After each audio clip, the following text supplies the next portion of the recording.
Rồi bắt đầu nào. Rồi. Tiếp bước bước này. Rồi. Rồi.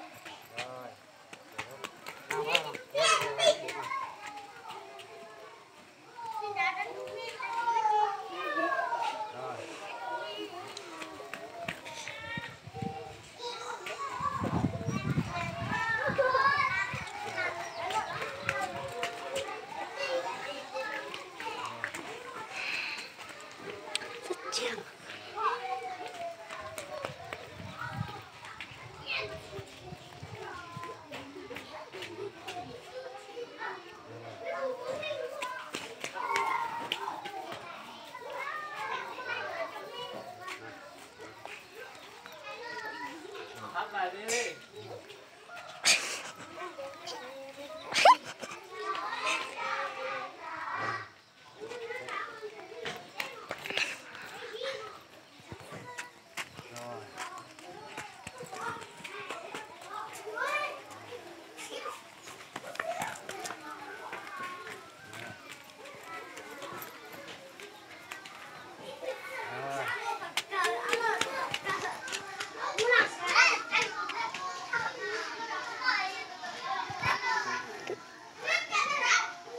Tua á.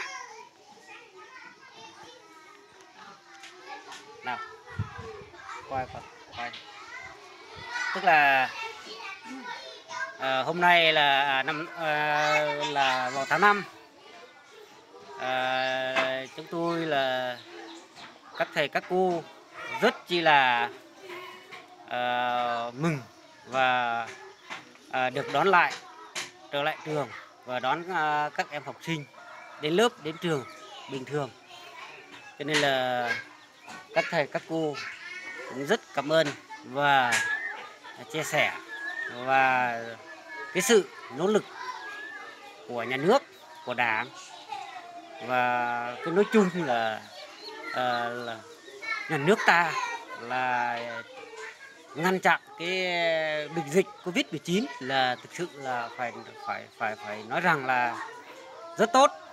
Cho nên là đến giờ phút này là chúng ta cũng các thầy các cô chúng ta cũng đã được đón các em học sinh thân yêu của mình đến trở lại trường bình thường để dạy và học. Thầy và trò đã được hoạt động bình thường, cho nên là chúng tôi là rất cảm ơn cái sự quan tâm của Đảng, của nhà nước, của nhân dân, các cấp, các ban ngành từ trung ương cho đến địa phương là có một lòng hợp tác, đoàn kết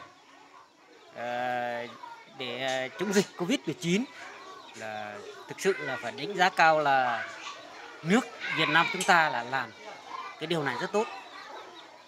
Nhân dân cả nước chúng ta là đều đoàn kết chấp hành chống dịch. Đến giờ này, giờ phút này là phải nói rằng là chúng ta đã có cái yên tâm một chút để vào trường để dạy và học. Bên cạnh đó chúng ta cũng không thể mà chủ quan. Chúng ta cũng trước khi đi ra ngoài thì các thầy các cô cũng như các em học sinh cũng như nhân dân cũng là phải đeo khẩu trang. Đi vào cái chỗ đông người, quá đông thì chúng ta đi vào phố hay là chỗ nào là chúng ta cũng phải nên nhớ là phải luôn luôn là đeo khẩu trang để cho nó đảm bảo hơn, cho nó yên tâm hơn. Nên là một lần nữa chúng tôi rất cảm ơn cái sự quan tâm của Đảng, Chính phủ, của nhà nước đã có một cái sức mạnh, nỗ lực cùng nhân dân địa phương, tất cả chúng ta làm cái điều này rất tốt. Nên là hôm nay các thầy cô rất phấn khởi, rất mừng là được đón học sinh thân yêu của mình vào lớp, vào trường. để dạy và học bình thường, nên là chúng tôi rất cảm ơn.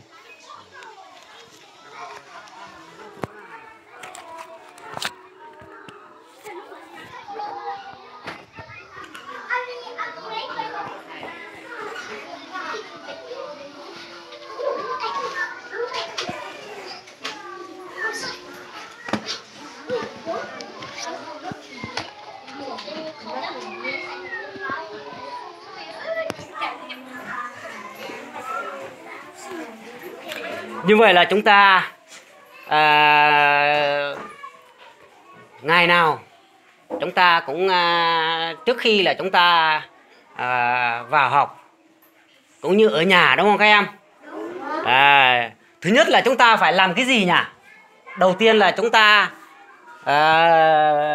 ở nhà cũng như là ở trường, ở lớp, thì đầu tiên là chúng ta là phải làm gì nhỉ? Phải rửa tay bằng cái gì các em? Chúng ta phải rửa tay bằng xà phòng sạch sẽ. Hay là ở nhà cũng thế, đúng không các em? Ở nhà thì chúng ta ăn cơm hay là chúng ta ngồi học, chúng ta cũng phải rửa tay sạch sẽ bằng xà phòng cho nó sạch sẽ để tránh lây ô nhiễm bệnh, hay là để cho nó đảm bảo sức khỏe sạch sẽ cho chính mình, đúng không các em? Đấy, cho nên là chúng ta là đã được trở lại trường học bình thường rồi. Nhưng bên cạnh đó thì chúng ta cũng vẫn đừng cố gắng là nhớ rửa tay cho nó sạch sẽ, tay chân là phải sạch sẽ.